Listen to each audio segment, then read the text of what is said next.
Alright, hi anyone who is joining me. This is my first ever time doing something like this, so it's kind of an experiment. I am very curious for feedback and stuff, but basically my idea is I'm going to talk about kind of my August reading wrap up, and then I'll also do a September TBR kind of thing. And I'm going to use these printouts that I made. So I'm going to not start with this one. I'm going to start with this one, which is just an August wrap up. And these boxes, I'm going to put pictures of my books and then kind of give a star rating. This will be a way for me to kind of reflect on the month that I've had. And all of these printables I created to be colorable. And if you are wanting them for yourself, I just started an Etsy shop. You can buy them from my Etsy shop if you want to, which I believe the link is in the description.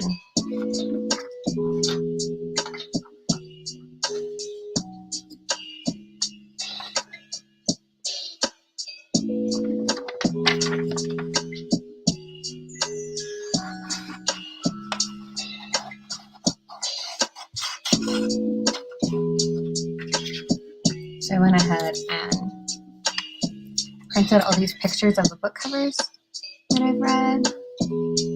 Basically, I just go onto Goodreads and I click on the pictures of the books and save them in my computer and then add them to a document that I can then just print out.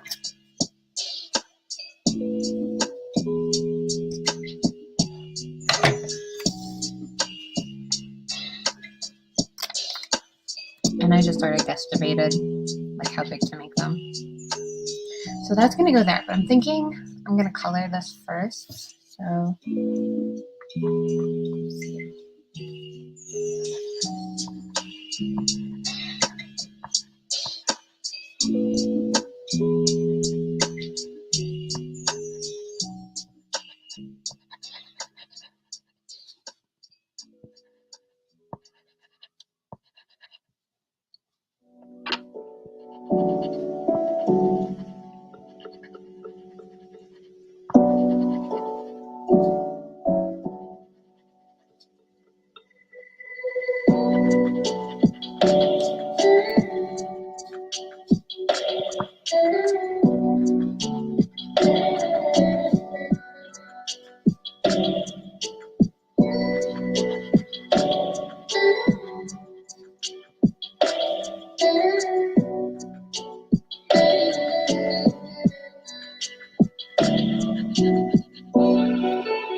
I'm using colored pencils right now, but I feel like in the future maybe I'll try markers, but colored pencils are fine.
So this was High Times in the Parliament. This was a novella that I got from NetGalley, published by Tor.com. And I was expecting this to be about, I don't know, fantasy creatures like fairies and gnomes and things, having cute little adventures in a parliament setting. It ended up being about humans and fairies. And the fairies are kind of like, I don't know, they're kind of like overlords. Not exactly overlords. They're like, they keep the humans in line. It's weird. It was a weird situation. I ended up only giving this 2 stars. I just really hated the main character. She was very unlikable. She basically, her whole personality was being a horny lesbian and constantly doing drugs and literally being high all the time in Parliament where she was a scribe, and it did not work for me. I love the way this looks though. Oh my goodness. I picked like the perfect color to match the cover. I'm gonna, wait, let's just, you can see. Oh, I'm bad at this. See? Oh, I love it. Okay. Let's see. Next, what am I gonna do next? I don't remember what thing I read after that. I think what I read next was Nettle and Bone, the Tea Kingfisher.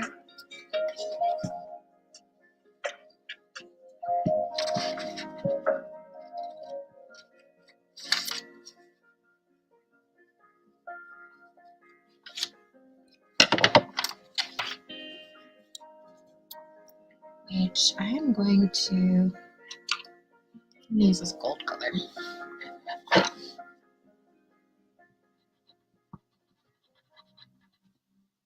Do I want to fill this part? I don't know if I want to fill this part in. I'll do it. Just to test it out.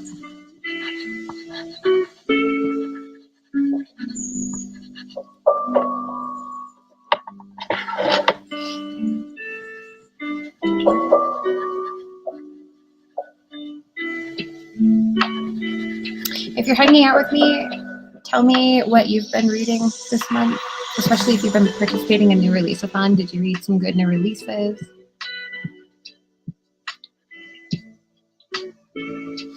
Maybe I should add that as a question, like as a banner. I'll do that in a minute.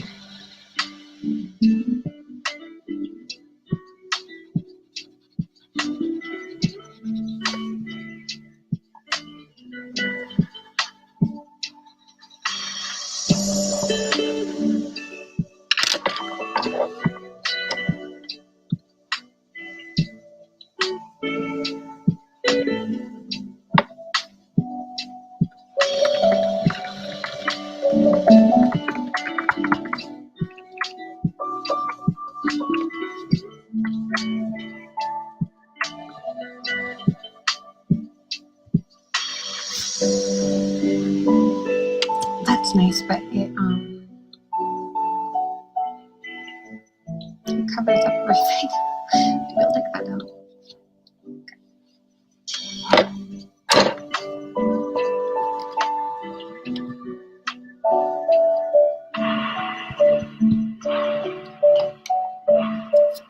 So Nettle and Bone, I had high expectations because I'd heard a lot of really good reviews for it. And it was just okay. IMO. It was fine. It was kind of a darkish fairy tale. What really didn't work for me was just that it really was emphasizing how terrible the patriarchy is. And you know what? You've already won me to the cause. I don't need to feel all depressed about it all over again. So that part didn't work for me because there's an abusive prince that the main character's sisters have to marry, and basically the main character is trying to rescue her sisters from this abusive prince. And just like, I don't know. Didn't work so great for me. So I gave that 3 stars.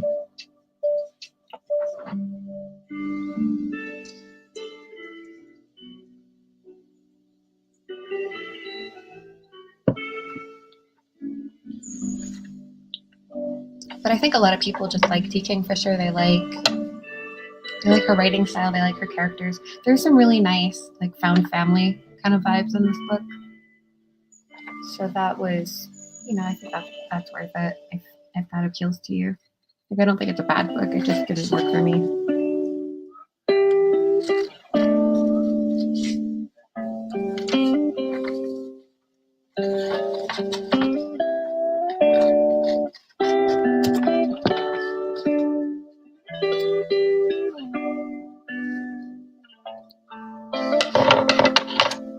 All right, next I have the Bruising of Kila.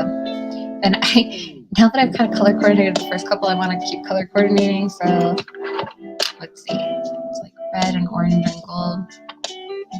We'll do different color flowers this time.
Okay, Bruising of Kila.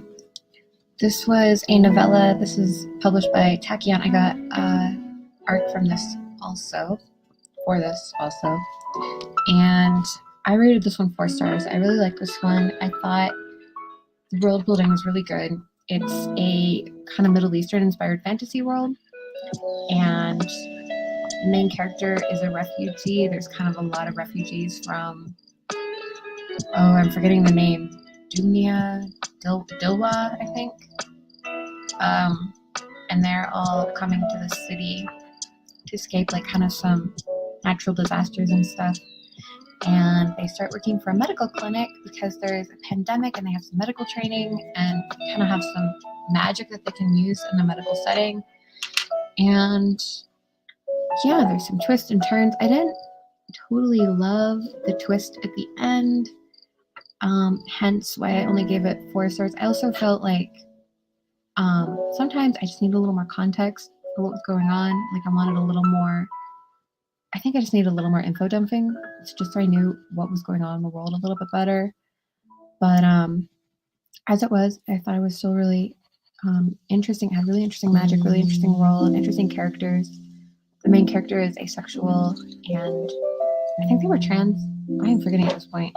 Their sibling is trans. They're non-binary. I think they're non-binary, and their sibling is a trans man.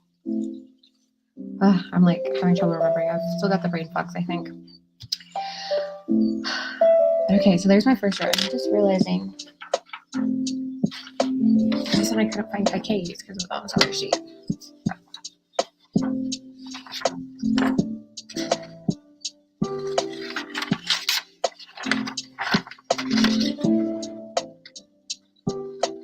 So I'm cutting up KK right now. I have a lot to say about this one, so I'm just gonna start talking about it. I really enjoyed this one a lot. It's a mythology retelling, but this time the mythology, instead of being your typical Greek or Norse or like King Arthur, this is based on Hindu mythology, which is really new to me and therefore really exciting to read about because I don't know these stories yet. And I loved this. It was so good. It was this really feminist retelling, and it's like one of those things that's not going to work for everyone. But I think that if you like Ariadne by Jennifer Saint, or you like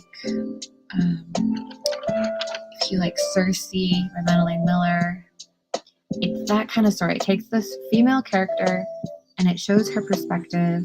It's in her voice, and she's kind of growing and becoming and dealing with the patriarchy. And I read this right after Nettle and Bone, and the contrast was notable because Nettle and Bone, it was so depressing. Like, just the patriarchy was so horrible. Like, wow, it's just so bad. But in Kaikeyi, it's kind of like, yeah, it's horrible, and it doesn't shy away from showing all the injustice that Kaikeyi has to deal with. But at the same time, it's not all doom and gloom. Like, within those limits, she still has a good life. And she has really rewarding, loving, good relationships with lots of people in her life. And that was really nice to read. I just really enjoyed it. And I don't know if this is realistic, but she has, eventually she has a couple sister wives, and she just has the best friendship with them. I loved it. I am not really, like, I have no experience with being a sister wife, obviously. So I don't know. Like, I know the stereotype is kind of more that in that situation, there's a lot of jealousy and competition, and I've definitely seen that stereotype portrayed in literature before, which I have no idea how accurate that is, but I enjoyed seeing a happier portrayal of it in this book. So that was really cool. And then Kate herself is just such a badass. I loved her. So I think this is my favorite book of the year so far this year. Oh, you can't even see it. There you go. Yeah. And I will probably nominate this for the Hugos, but I feel like this is the kind of book that a lot of people think of as literary or historical fiction, and I would be surprised if it does actually get nominated, because I've been nominating, well, last year I nominated Ariadne and it did not make it.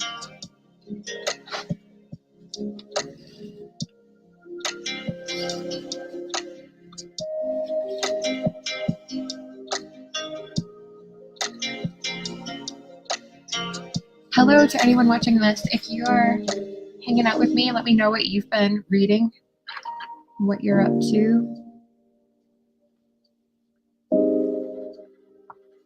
Oh, I forgot to do the stars. Yeah, Kaikeyi is definitely a 5-star for me.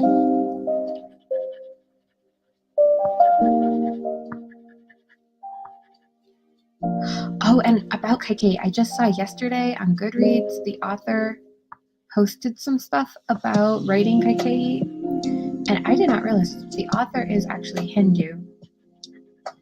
And so she kind of wrote on Goodreads a little bit about how she is a Hindu and how that informs the way that she thinks about the story and wrote it, and that was really interesting. There I've also been seeing lately, she's like posting on Instagram with R.F. Kwong, so it looks like they're buddies, which is cute. I like seeing, you know, authors interact with each other. It looks like they're good buddies.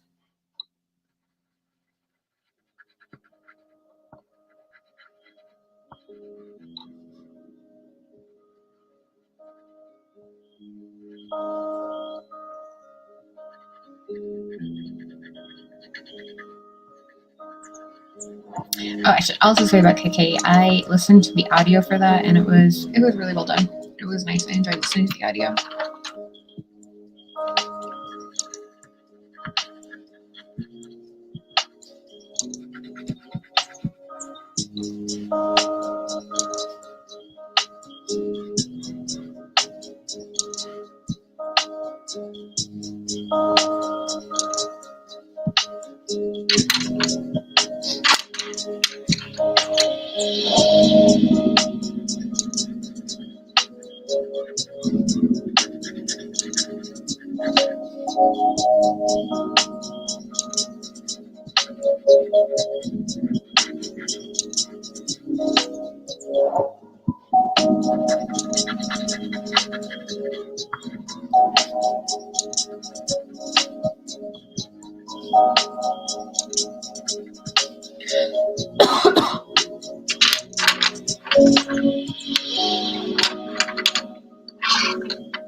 Hey, Michael.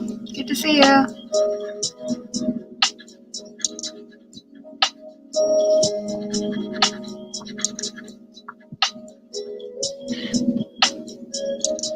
right, so this spot is going to go to Mickey 7 by Edward Ashton.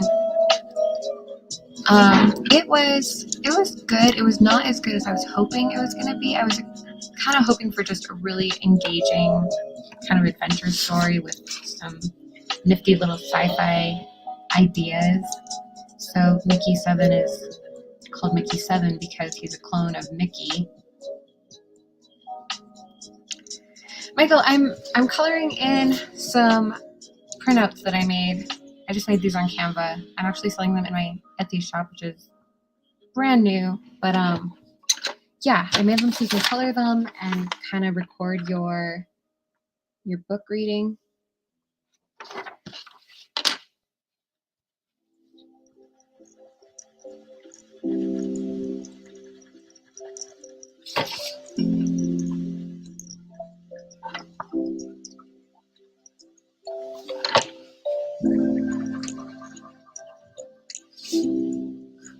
Thanks. I enjoy just this kind of quiet, chill, relaxed time. Listening to my lo-fi, which, by the way, Lo-Fi Girl, which we are listening to right now, was so kind to say that like anyone's allowed to use their music in their videos and stuff. So thank you to Lo-Fi Girl.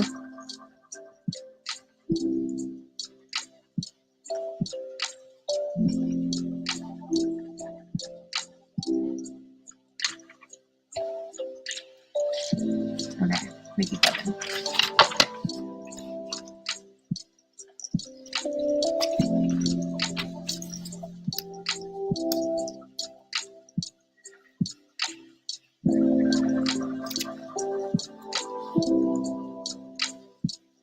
What are you reading right now, Michael? If you want to share.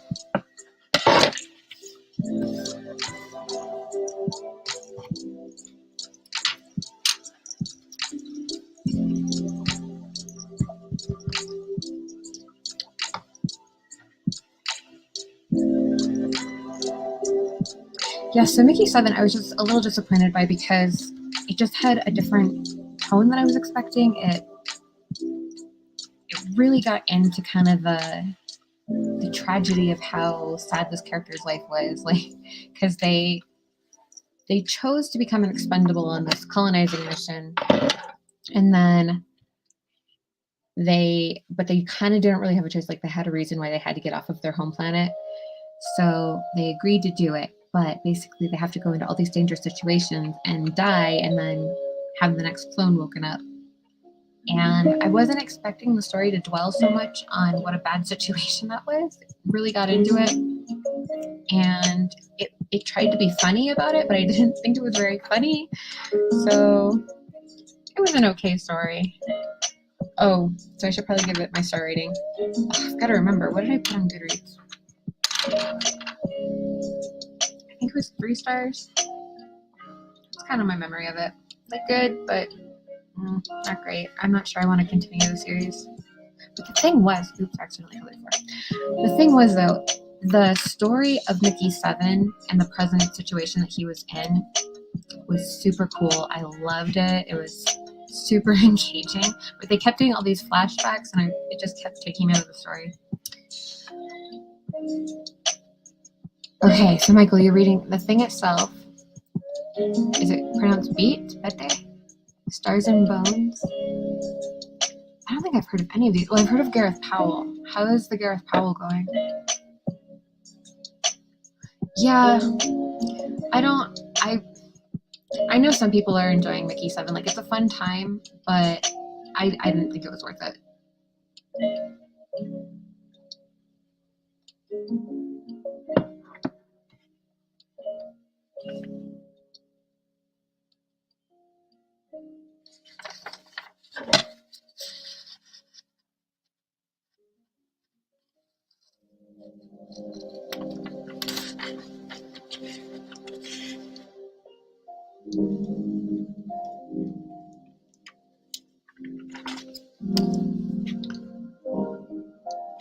Okay, you like Ember Wars more?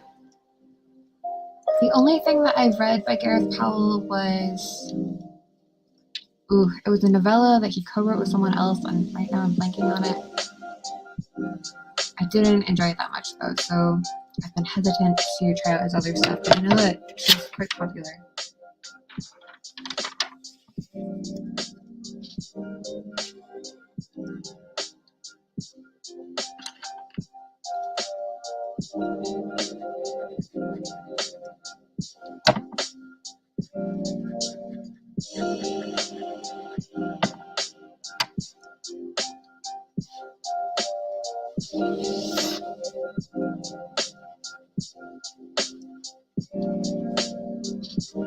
Okay, so right now I'm coloring the spot for The Way Spring Arrives, which is a short story collection that all of the stories are translated from Chinese, and they're all authored by either non-binary people or women, and there's also some essays. Some of the essays were written in English.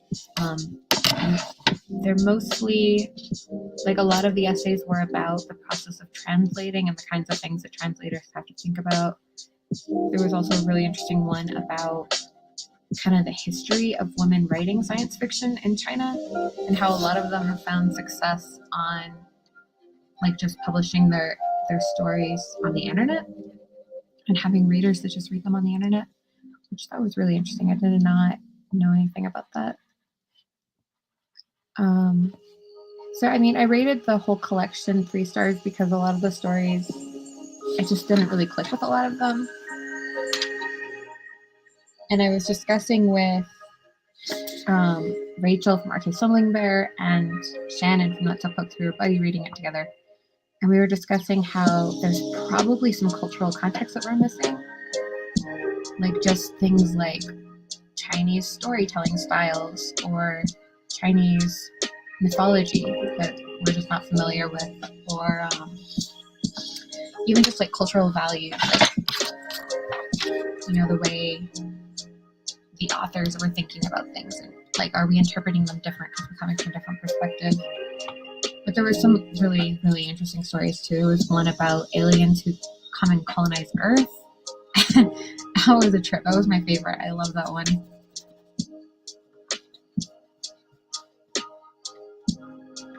Have fun, Mike.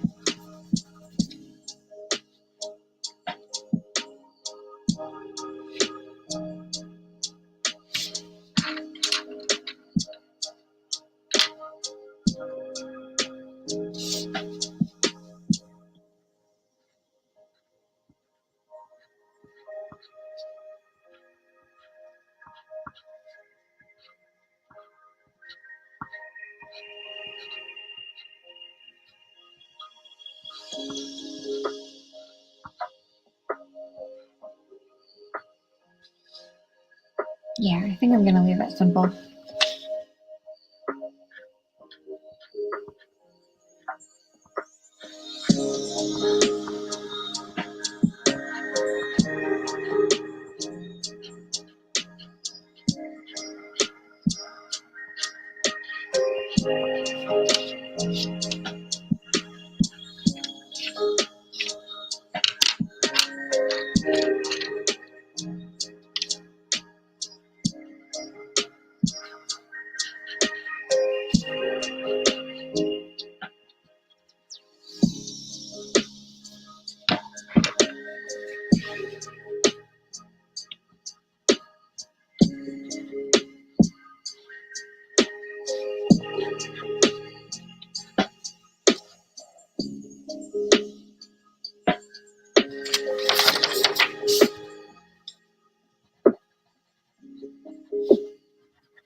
So I had the idea of maybe putting like the star average for the page in the circle.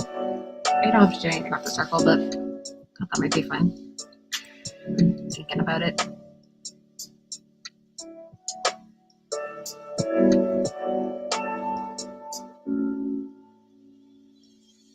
I'm not even sure what it'd be. Would it be 3.5? 3.5-ish? I'm not gonna bother doing that.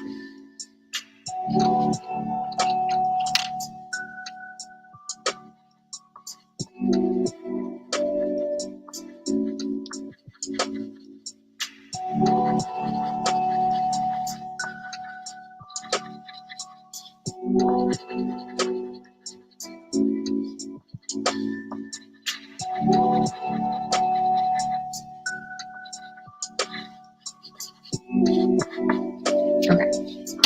Page 1 done.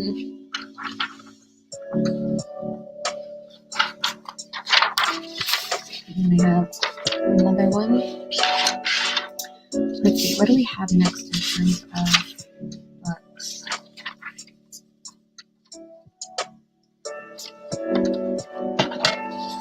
We have Memory Librarian.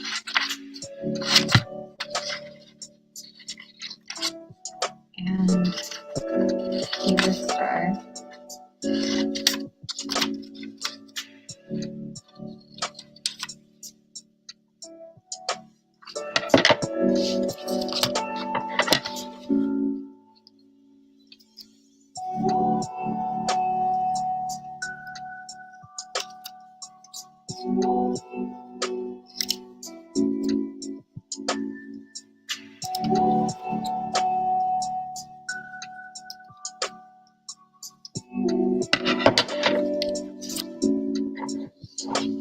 So the Memory Librarian I absolutely loved. Oh my goodness. I thought it was fantastic. It's a collection of short fiction.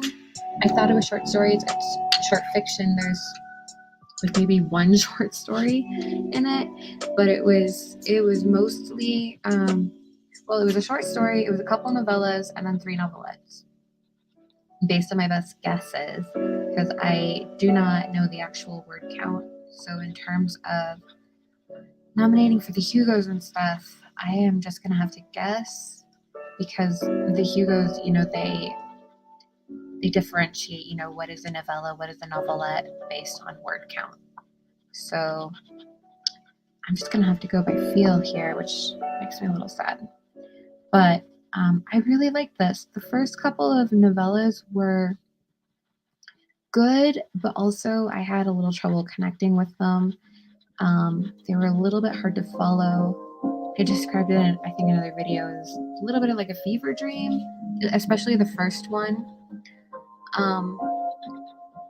But I had started the first one without watching the video first for Dirty Computer. And then I think it was in the middle of it, I watched it, and that gave me way more context for kind of what was going on. I do highly recommend watching the Dirty Computer movie. It's on YouTube. It's only like 48 minutes.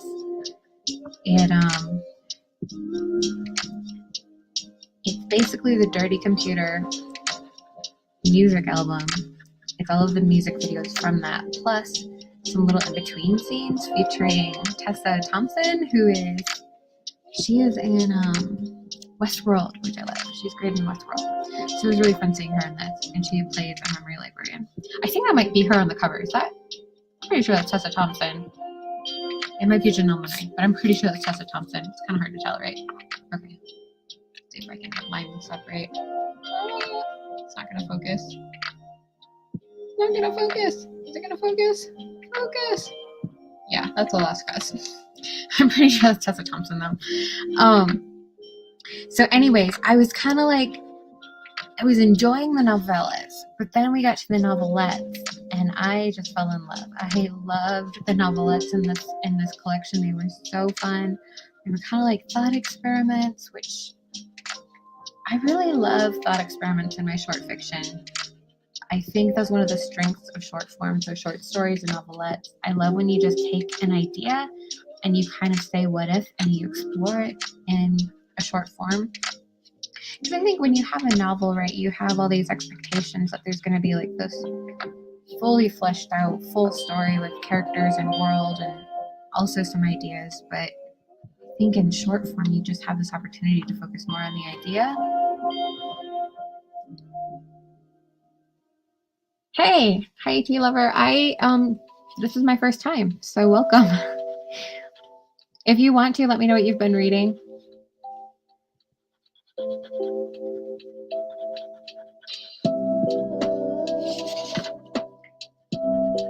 But yeah, so I think the novelettes in the Memory Librarian just do the thought experiment idea really well.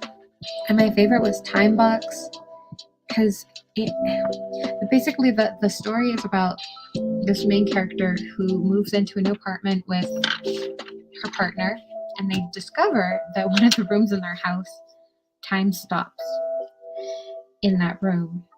And it's a really good character study of kind of this character, but it's also a really interesting exploration of like what could be the pros and cons and uses of a time box. And I just thought it was really well done. It had a mildly horror kind of ending, which was fun, but I just had such a great time with it.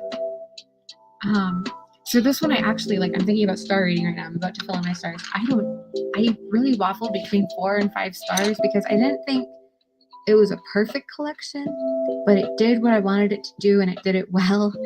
So I really kind of feel like this is a 4.5 kind of situation. And I'm definitely going to be nominating some of the novelettes for Hugo's next year. So maybe I'll try to do just half a star. There we go.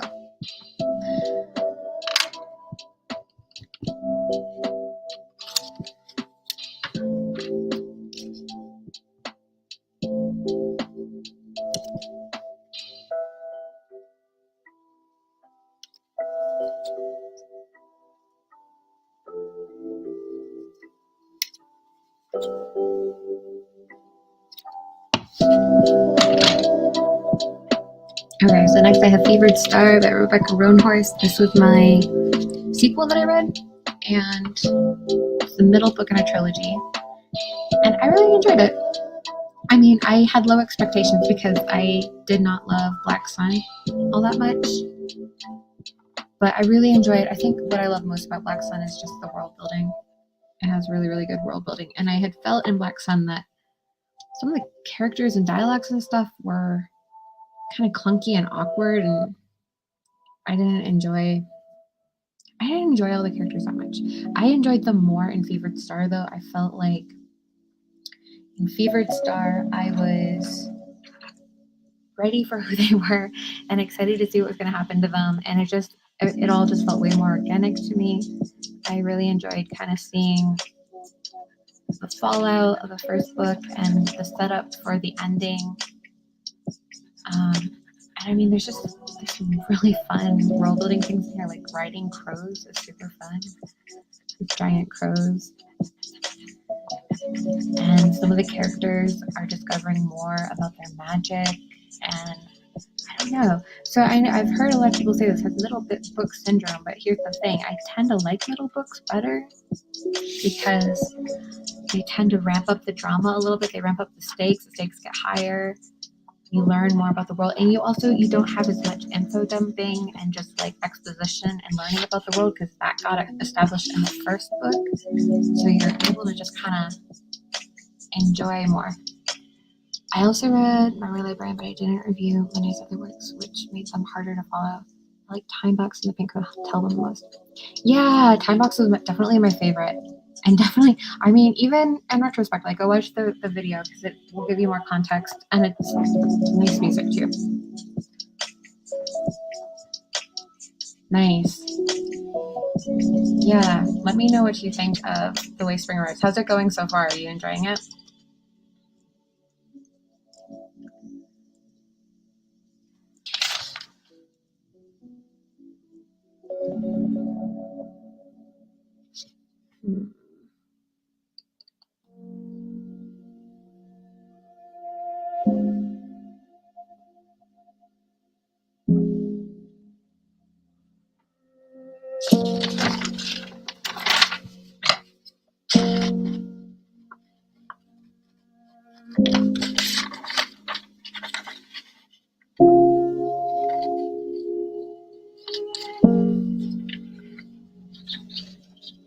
Yeah, the essays are really interesting.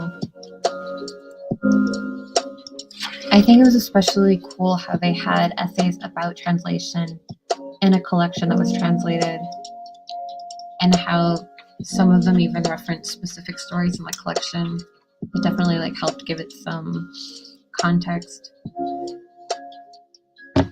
All right, so far this is everything that I have read.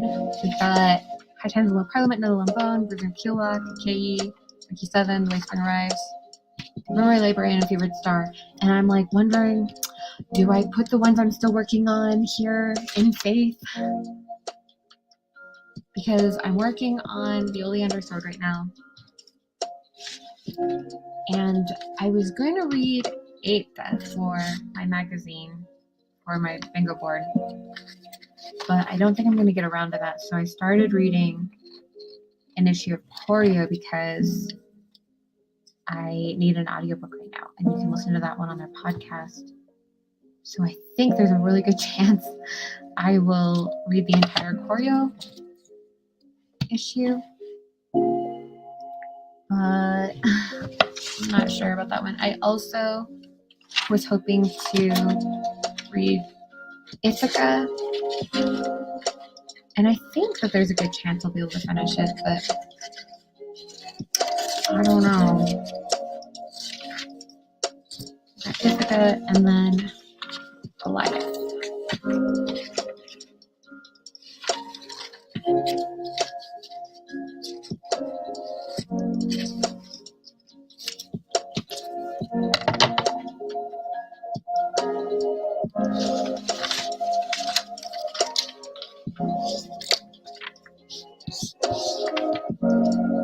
These are my stars for Favorite Star. I gave Favorite Star 4 stars.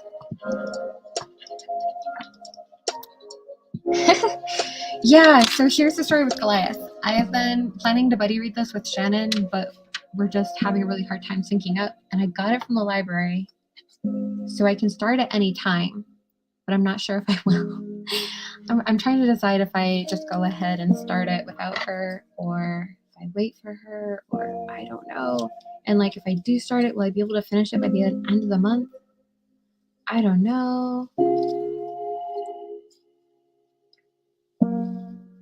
So I think what I'm going to do here, because I'm like weighing my options at the moment, I'm going to put down my maybes, but I'm not going to color them, and that's going to be how I show that I haven't finished them yet, so they're just maybes.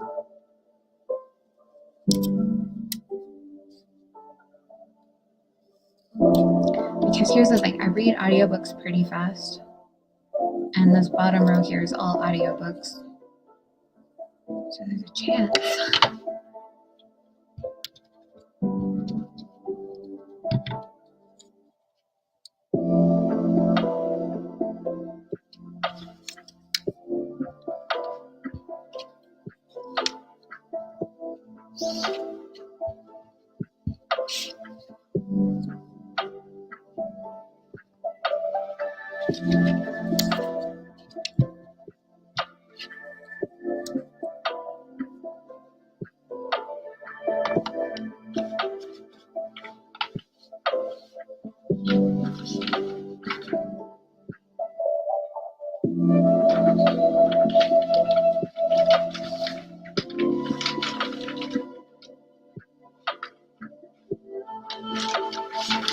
Okay, let's real talk it.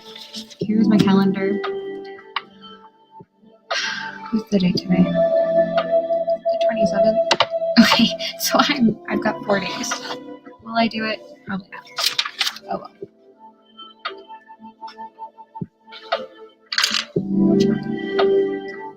Alright, so I'm gonna wait to finish coloring this one until the actual end of the month. So there we go, there's my wrap up. So far I have read 8 books, which is pretty good. That's like a good month for me. I'm kind of a slowish reader. Let's move on to my stats page.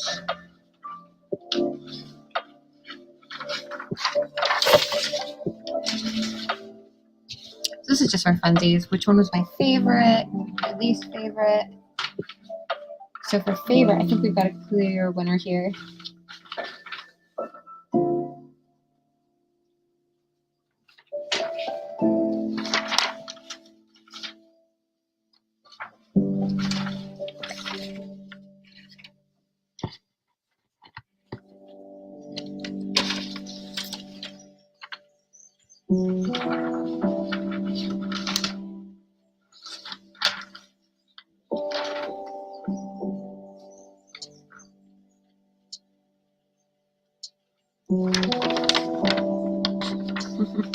A clear winner that I'm gonna have to cut out from a different page.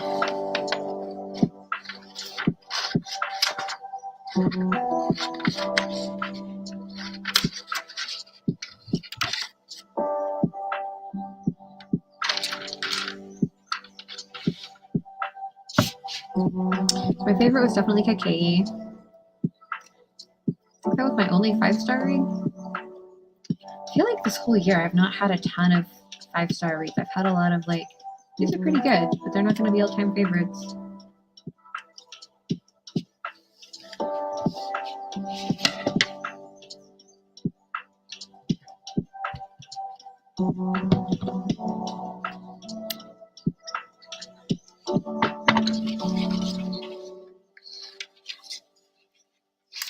My least favorite was definitely High Times and Low Parliament.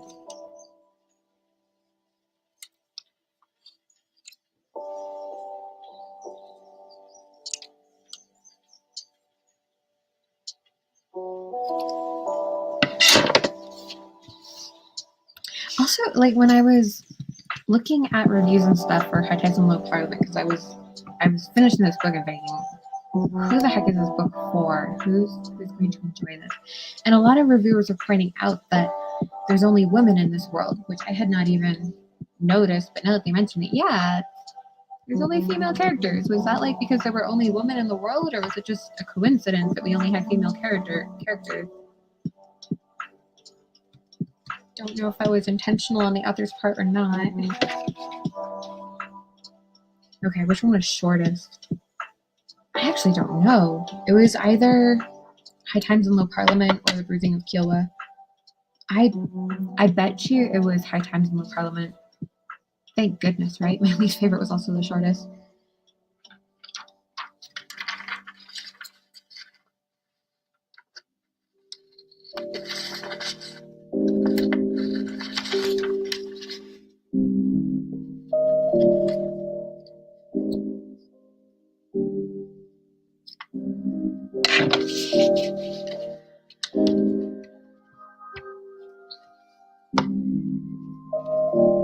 And then, which one was the longest?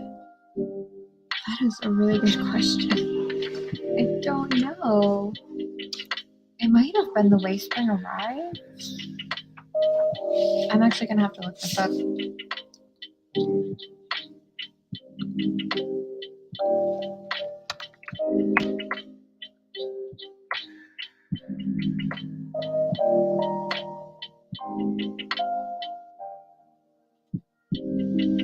I'm gonna bet this is the way spring arrives. Let's see.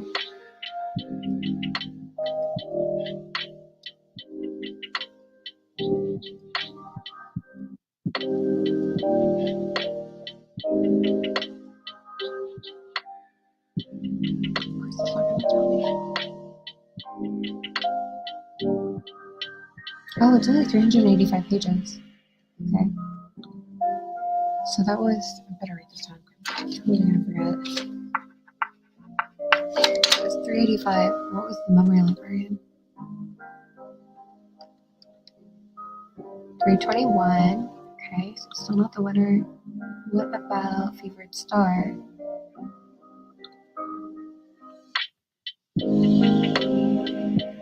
384. Whoa, still not the winner. Just barely. The Way Spring Arrives has one more page than favorite star. Let's see. Maybe Kaikeyi? See how long Kaikeyi was. 478 pages. Wow, really? It did not feel long. I think it was because I was just enjoying it so much. Alright, so I need another Kaikeyi printout, but I am fresh out of Kaikeyi printouts. I have 0 more, so I'll just write in Kaikeyi for now.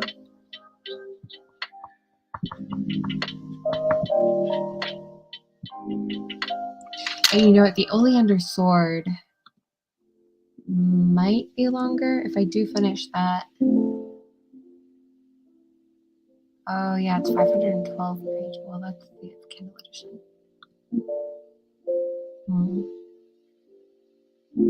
No, 512. Okay, so it's gonna be the Oleander Sword. If you know what, I have a cutout for that at least, so maybe I'll just put that in there.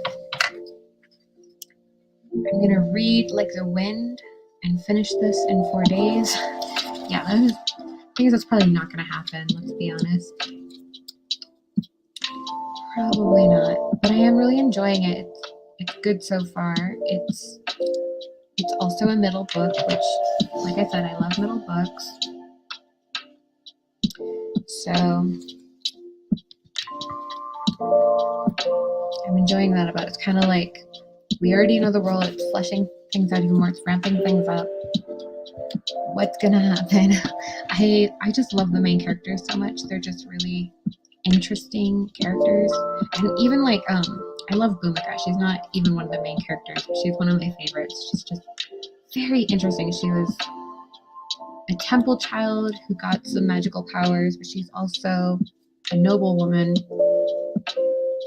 and so she kind of has her feet in a couple different worlds, and she's also a bit of a revolutionary, and I think she's so cool.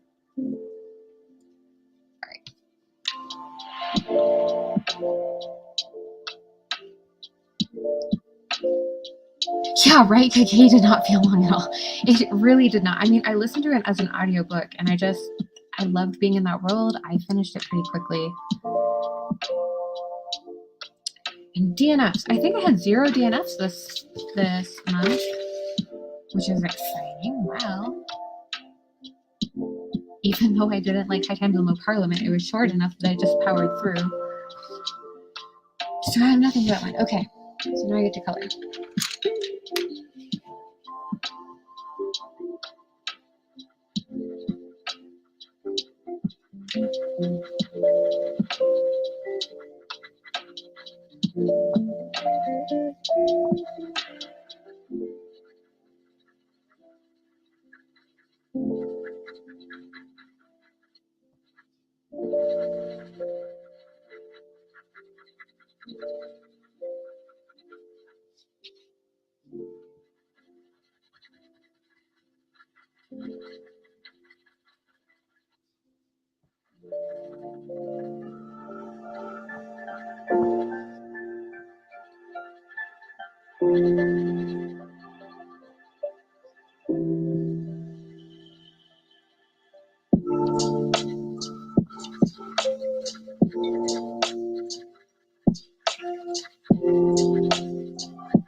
I made them, and this is a brand new thing.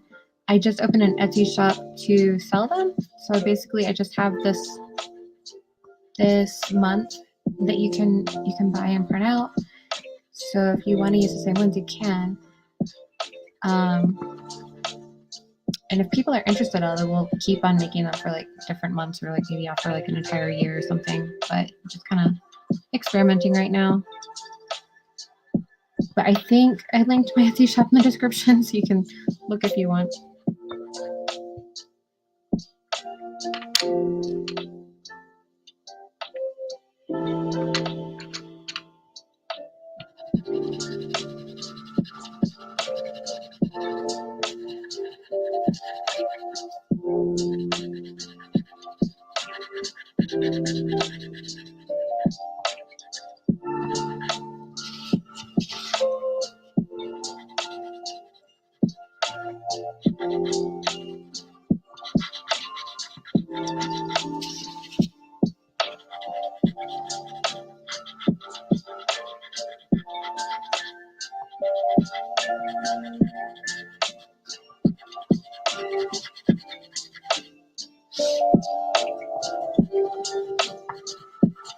Or I guess I should also say I only have September on the Etsy shop. So if you want the August pages too, I'm like happy to throw those in. Just like message me or something.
Yeah, I'm happy with that. I'm gonna leave it like that.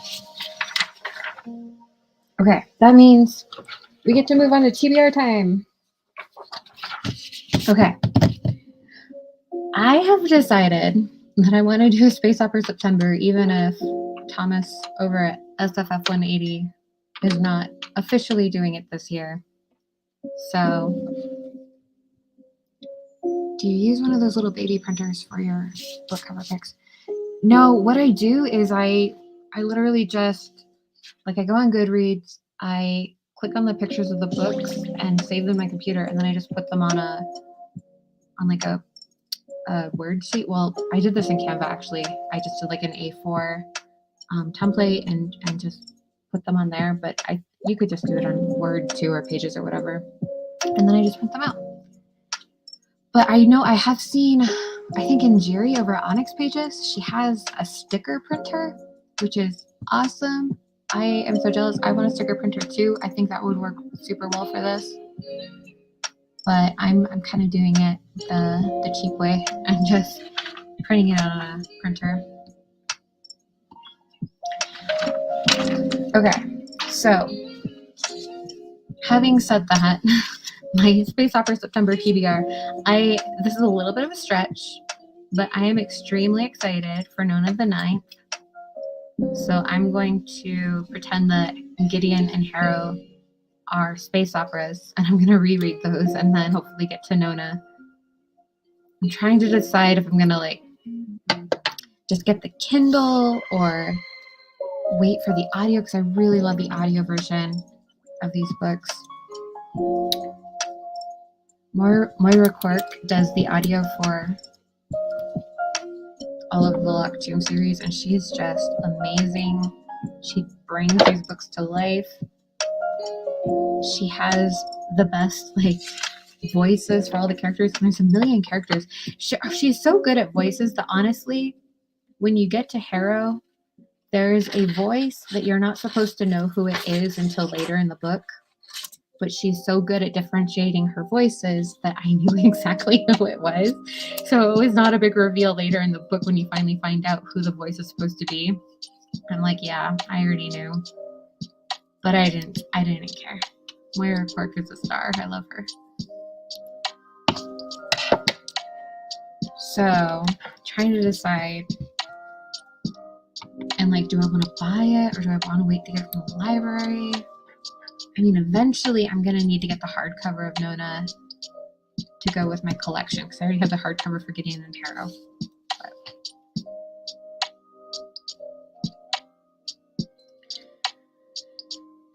Okay.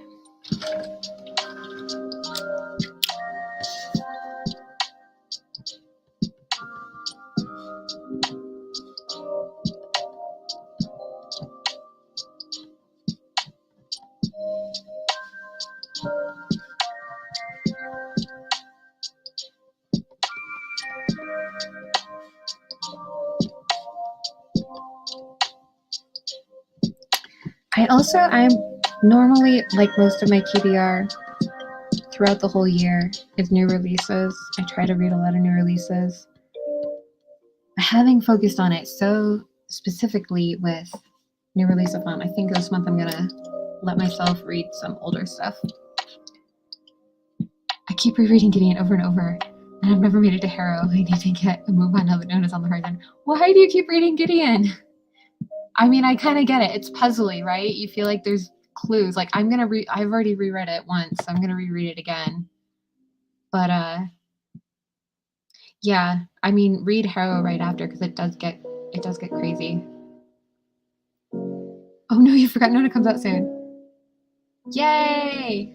Oh, you haven't read Harrow yet either. Harrow is so good, you guys. I think I like it better than Gideon, but it is so confusing. Like I finished and I'm like, I have no idea what just happened. So I'm gonna read it. I've read both of them twice at this point. I'm gonna read them again because I need to know. I need to have my head straight going into Nona. Yeah, Gideon's amazing.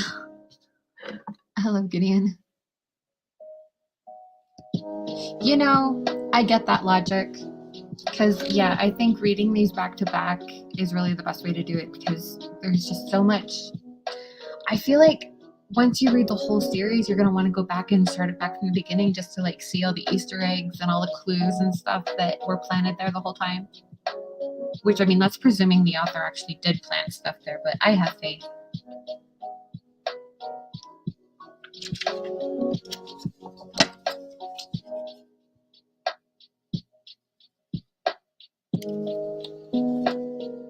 Okay, so next, I think going along with the space opera, but not being too pedantic about what a space opera actually means, I'm gonna read the Dark Forest, which is the second book. Comes after, I think, what's the trilogy called? Memories of Earth's Past or something like that. I can never remember, but it's the sequel to the Three Body Problem. So I'm not sure that there's actually like spaceship writing in this book. So I don't know if it's technically a space opera, but it involves other planets and aliens and stuff, so I'm going to count it. I read the Three-Body Problem a couple years ago. Hopefully I remember it well enough to enjoy the sequel. I never got around to the sequel. But Three-Body Problem was a 5-star read for me. I adored it.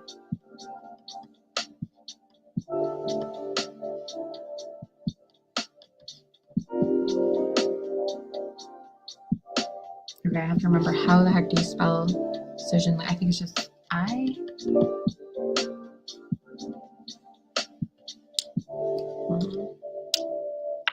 Okay. And then I have an arc for The Genesis of Misery by Neon Yang, which I believe this is a legit space opera. So I'm excited about that. Neon Yang wrote the Tenseret series, and I read the first one. I've been meaning to read the rest of them. I haven't gotten around to it, but I saw on NetGalley that they have a novel coming out. I'm like, I want that. So I requested it and I got it. I think it's coming out in the end of September or maybe October. It might be October, but I need to read it this month to get it done. So I'm looking forward to that. And then I have Far Sector by N.K. Jemisin, which I started it as soon as she started writing it. I went to the comic book store and got the first several issues as they were coming out. But then we moved and I didn't have access to them anymore. So I recently got the whole collected volume, but I haven't actually just sat down and read it yet. So I'm looking forward to doing that. And that's sort of a space opera. I mean, it takes place on another planet. I'm not sure if there's spaceships in it, but I'm counting it.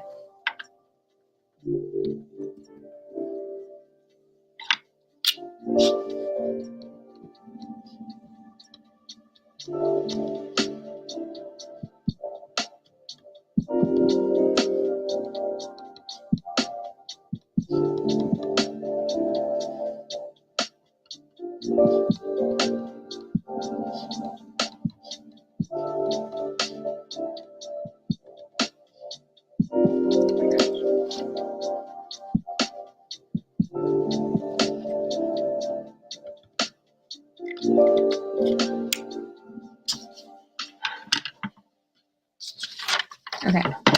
And then getting into more legit space operas, I have August Kitco and the Mechas from Space, by Alex White, which my friend Rachel over at RK Stumbling Bear, she says that this book has been her favorite so far this year.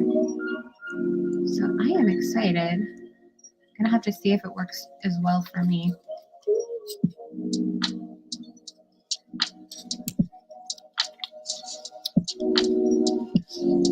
And then Rachel over at Colonnati was talking about Rosebud by Paul Cornell, which is a space opera novella that I'm excited for.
Here we go. I think I'm done with that one.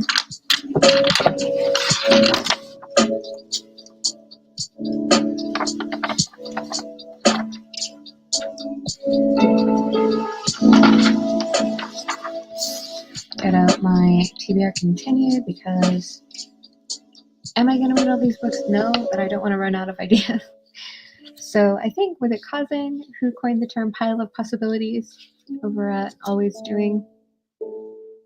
I think it was her. Not sure. Okay, so I had Rosebud by Paul Cornell, which I feel like Rachel's review of Rincolanati was kind of middling, like she wasn't blown away. So I'm kind of don't have super high expectations, but I definitely want to try it. I haven't found like a super standout novella that's been published this year yet, so I'm hoping if I keep reading them, I'll find some, right?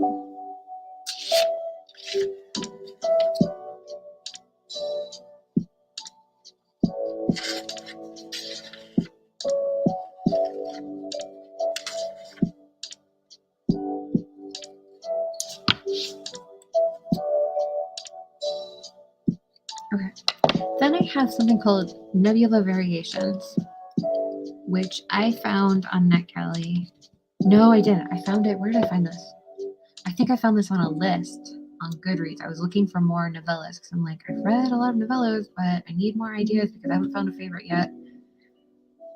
And this was on that list. Somebody put it there. I think it's indie published. It's not a huge publisher. I don't remember who published it. But it's very short. I think it's only like 96 pages. And I just, thought, hey, I'm gonna look this up on NetGalley and just see if I find it. And I did. And it was one of those ones that you don't even need to request. Anybody can instantly download it. So I did, which normally I would be a little bit leery of,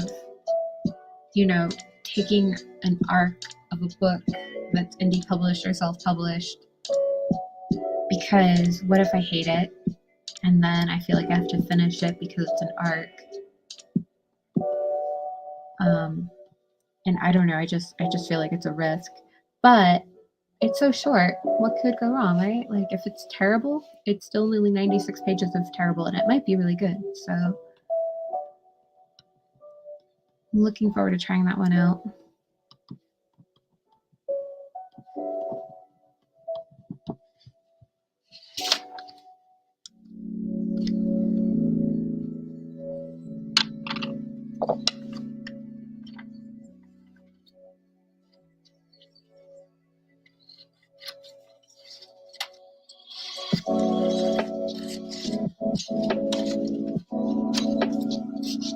And then I have a couple anticipated releases.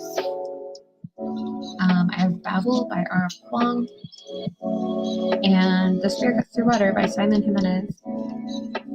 And these are both authors that I liked their previous work. It wasn't an all-time favorite. Like, I know they have a lot of super fans. I'm not one of the super fans, but I like them well enough. And Babel sounds great.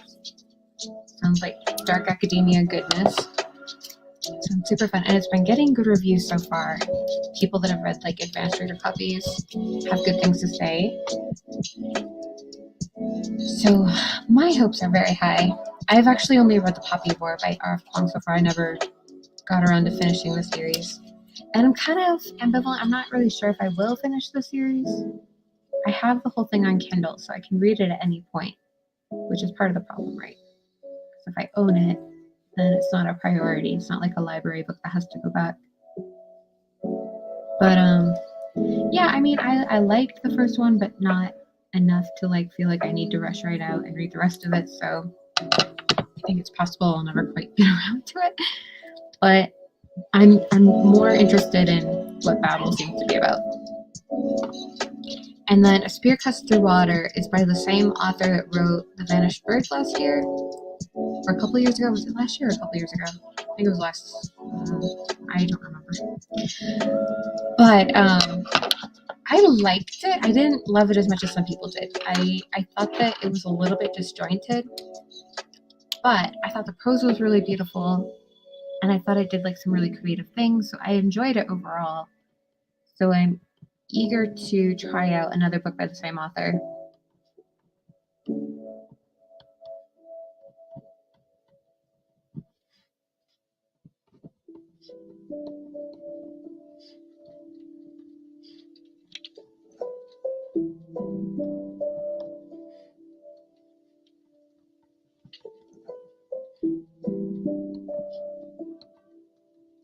And I don't think I've heard any reviews of it yet. I've heard people being excited for it, but I don't think I've heard reviews. So.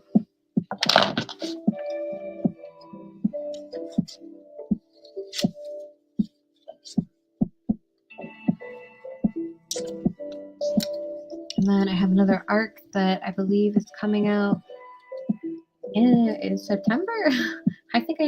This one's coming out in September. So I gotta hurry up and read it. But it's Spindlepunk Bruja by Desideria Mesa. So I'm definitely gonna get to this one.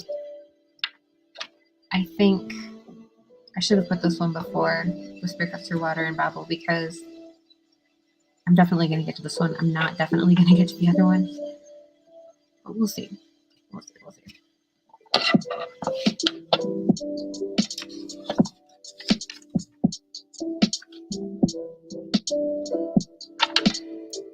Brindlepunk Brew has like a historical fantasy. It's set in the 1920s, and it's about I want to say she's a Mexican immigrant. They're more like her mother was a Mexican immigrant, and her father was a white man. So the main character is white passing, and she owns like a speakeasy.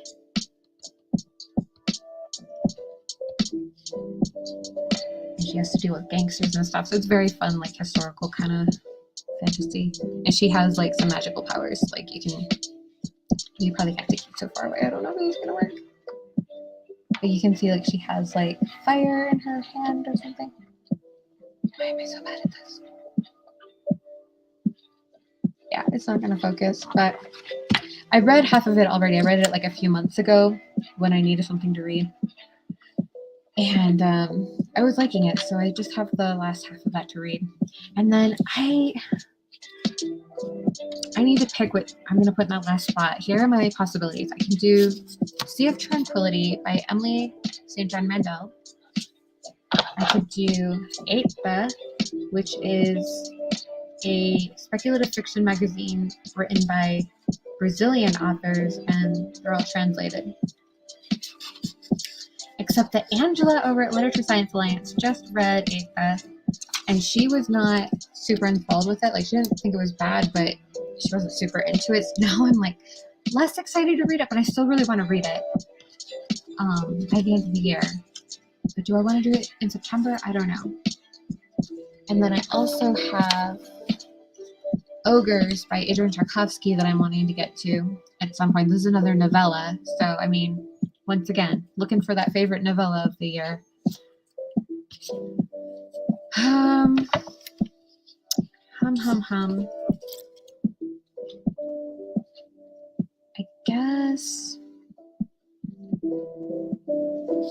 I guess I'll put Ogres.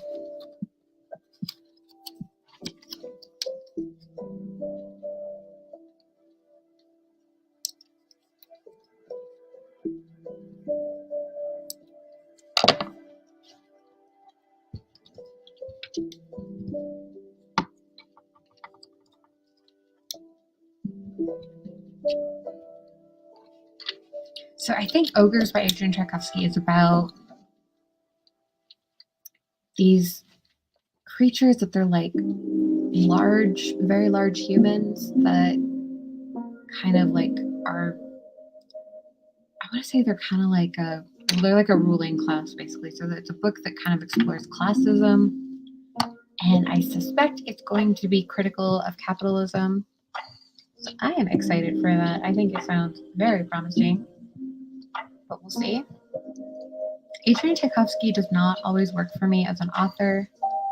I tend to really, really like his ideas and world building, but then get bored in his execution. Like, his pacing doesn't always work really well for me. But I find I usually have more patience for it if it's in novella form. Just because there's less, I don't know, he writes really long novels too, and I have started a couple of them and been like, no, I don't have the patience to get all the way through this. But with novellas, I'll be like, I guess I have the patience to finish a novella.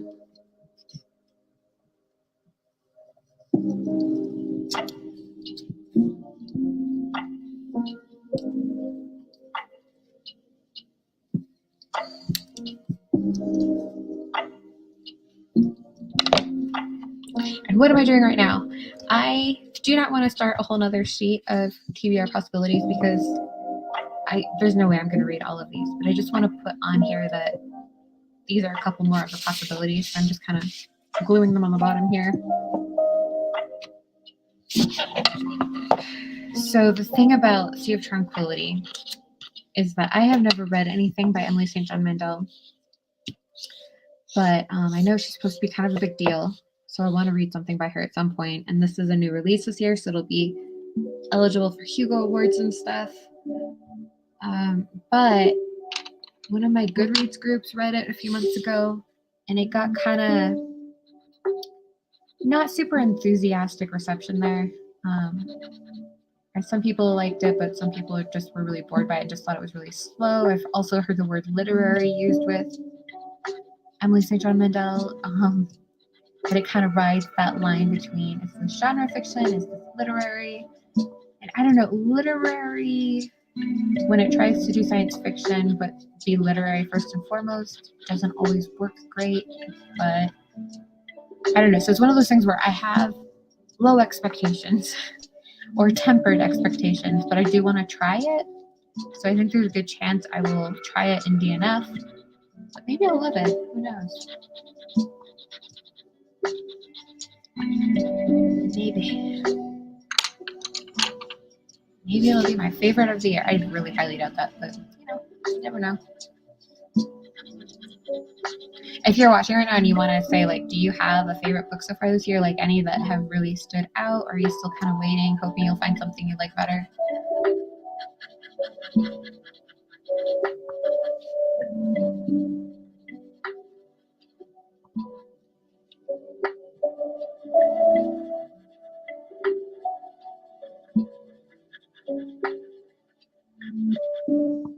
So kind of past that halfway point for the year. Usually by now I've like found my favorites of things, but not this year.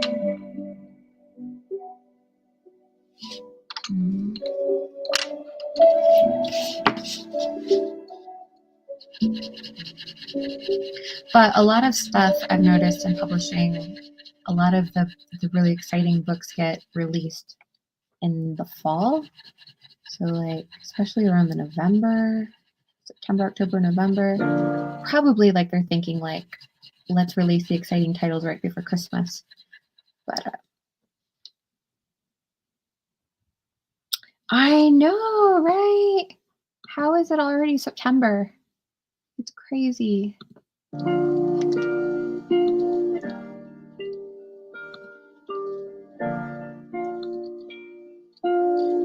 Yeah, I've noticed a lot of exciting books get published in the fall. So might just have to wait until all those books come out. And maybe one of those would be my favorite.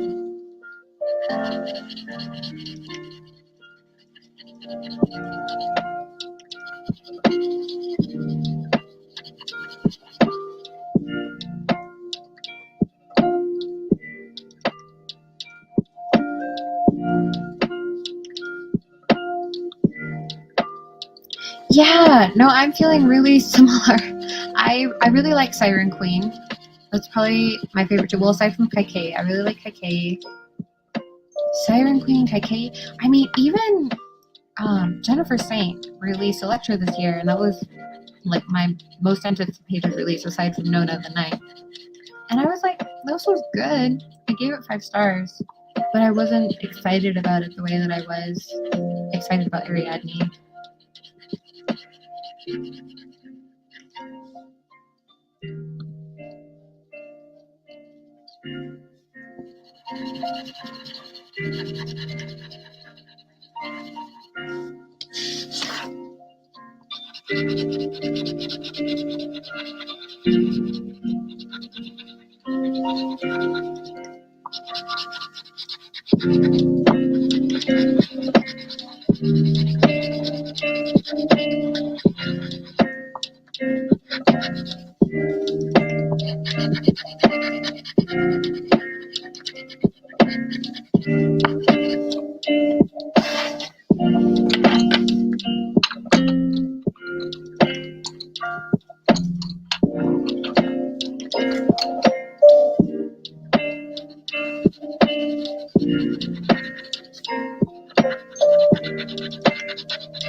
Are we talking about Electra? Like Electra's point of view? I thought at least it was a nice contrast, but I don't think it's spoilery to say, like, she was my least favorite, least sympathetic IMO. But I thought it was also interesting just how the relationships were portrayed. Like, you know, people could have such different viewpoints. And I kind of get that, you know?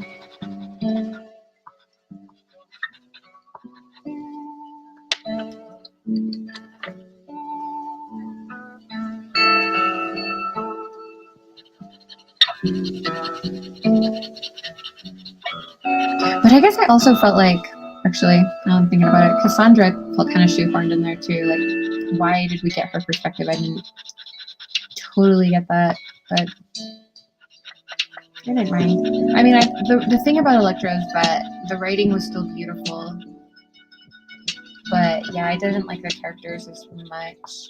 Or maybe if I had just focused more on Clytemnestra, I would have liked it because she was my favorite.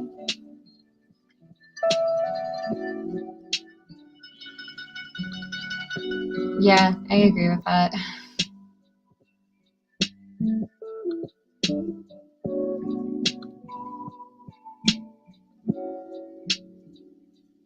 Oh, I haven't read those ones. Are they? I mean, obviously they're good. Like, what are they about?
Lake Flora's YA magical realism featuring 2 non-binary Latina teens.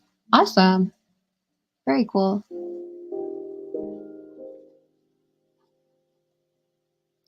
That's one of the new releases. Like, maybe it'll. I feel like I have heard of it. Like, I don't remember anything about it, but I feel like I've heard people mention it. Maybe it'll get a Lodestar nomination.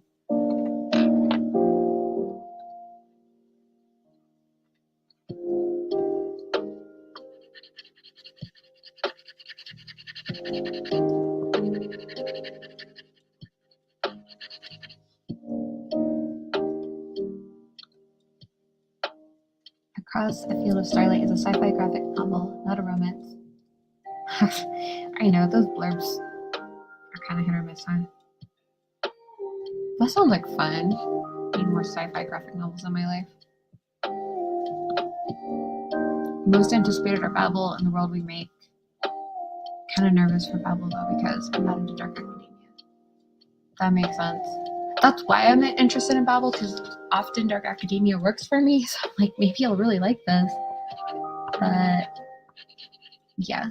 And The World We Make, I keep forgetting that one's even coming out this year. I am also anticipating that one.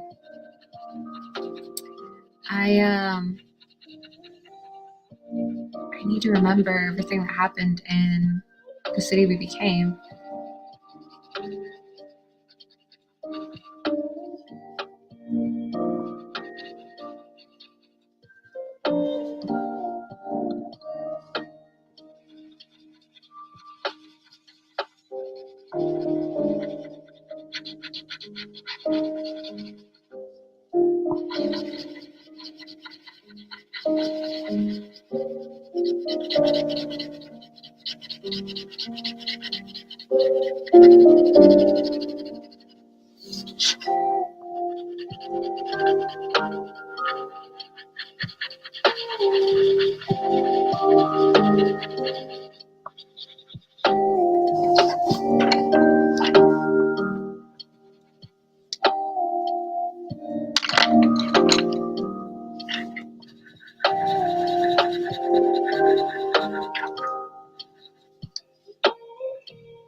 And there's my finished page. Alright, so what I'm going to do now, I'm going to get out my calendar, and be like, okay, real talk. How are we going to read these?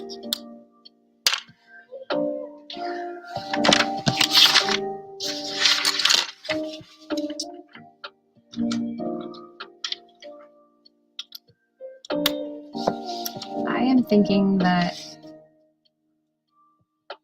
well, I need to make sure that I read my arcs first. So I'm going to go ahead and I'm just going to write down the Oleander Sword just in case I'm still working on that at the end of the month. That needs to get finished. And then I need to read, I think, is Bindlepunk Bruja the next one out? Bindlepunk Bruja. And then the Genesis of Misery.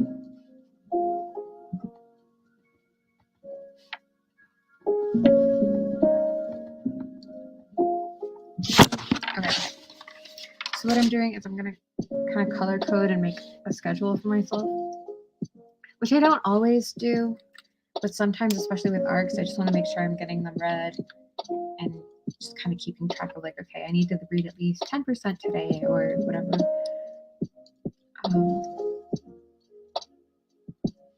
So let's be really idealistic and assume I finish Oleander Sword by September 1st.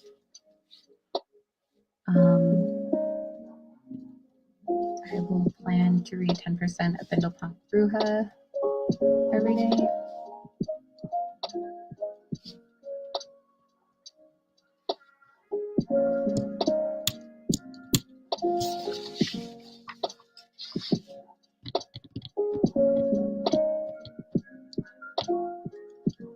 The problem with this TBR is that I have a lot of books that are eye reading books. I need more audiobooks.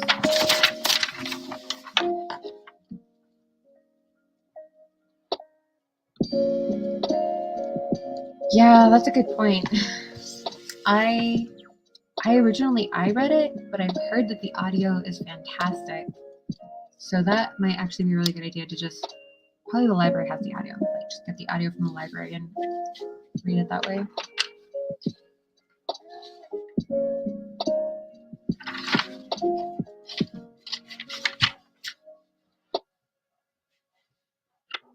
All right, so I'm just gonna make a note. This is eye reading. This is eye. This is eye.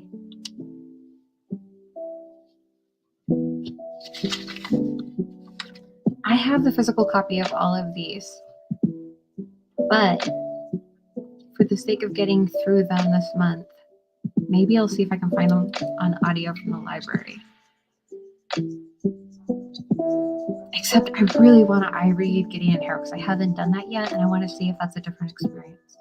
Dark Force I don't care about as much. Maybe I will see if there's audio for that.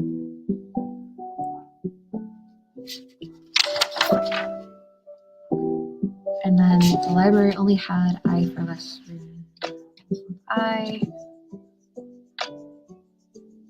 I'm gonna hope I can get the audio for Spirit Cup Through Water and Babel. And this is eye reading. This is eye reading. Too many eye reading! This is not gonna work.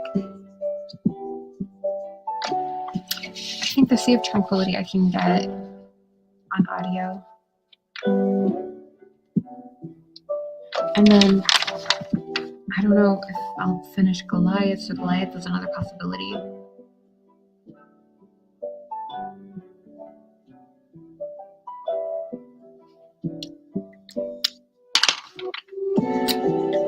I need to figure out when is. Oh, hi Maya!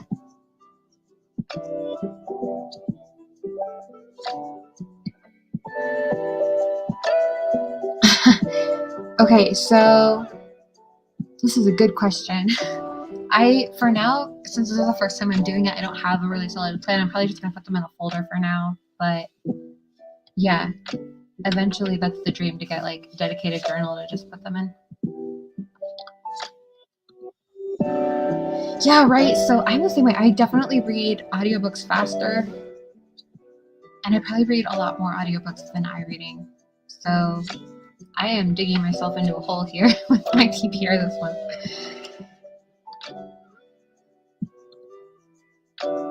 I think the September wrap-up will be significantly different than the September TBR. We can just say that. But yeah, I'm going to look up when the Genesis of Misery is coming out, because I want to try to finish that before it comes out, since it's an arc.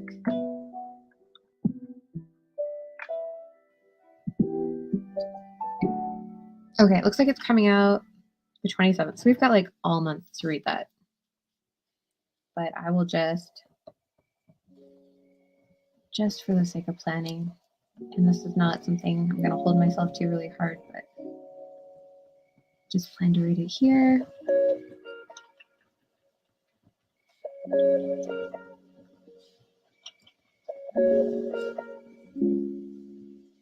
Oh no, my 15 is missing. I'm glad I found that. I'm going to have to fix that.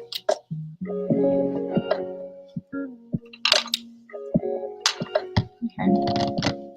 Yeah, I'm not going to plan anything else here, because I am starting to suspect that this TBR is not going to stick. Yes, TBRs are aspirational, exactly. This is why I usually don't even bother doing a TBR, because, yeah. But, yeah.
Do any of you have plans for this weekend? Things you're excited to do?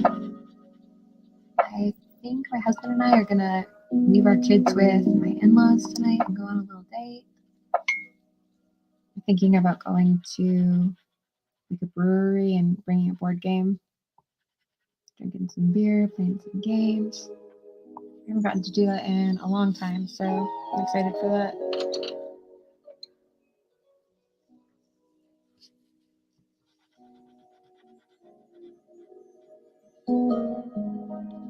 Ooh, that sounds fun. Get a little buzz at us, right? Drunk.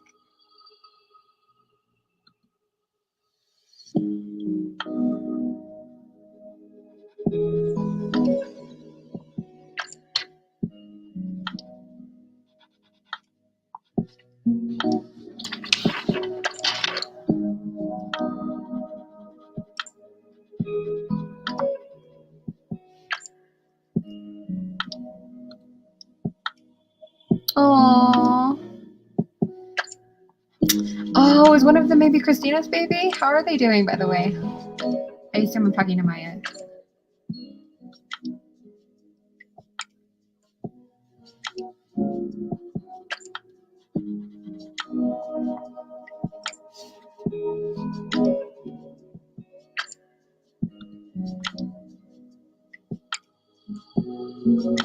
Aw, you teach preschoolers.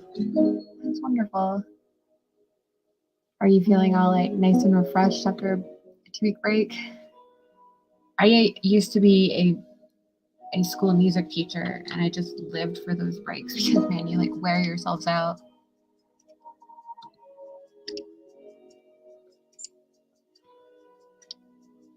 Oh, I'm glad Christina's doing well.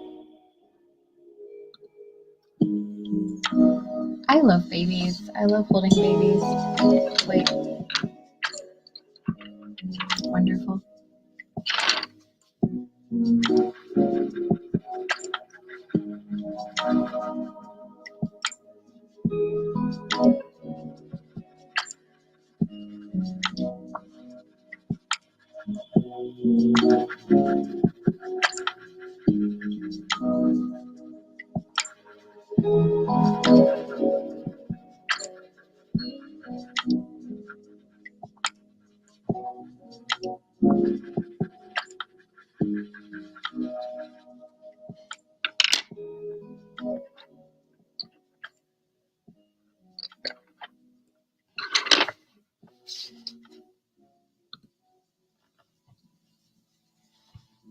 Nice.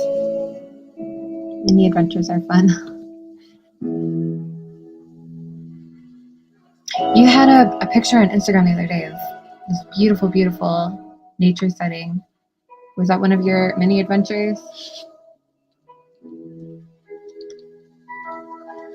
It reminded me a little bit of the Adirondacks. I'm not sure where you are, but like the forest and lake with rocks and everything. I grew up kind of like a few hours away from the Adirondacks, so we would go there in the summer sometimes.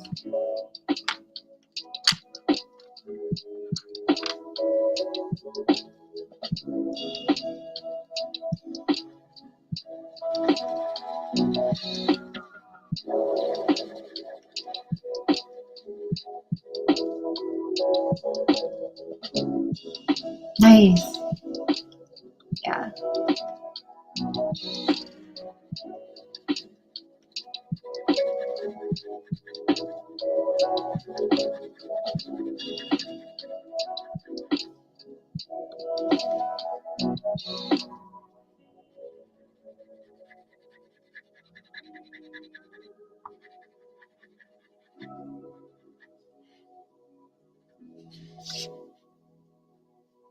There we go. I think that's all I'm going to do for now.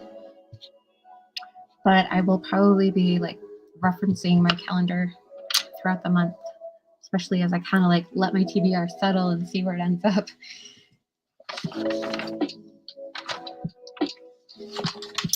But yeah, so thank you so much, friends, for joining me. This has been super nice, hanging out, chilling a little bit. Let me know if you enjoyed this, if you want to do this next month too. But yeah, I'm gonna sign off now. I will see you guys later. Bye.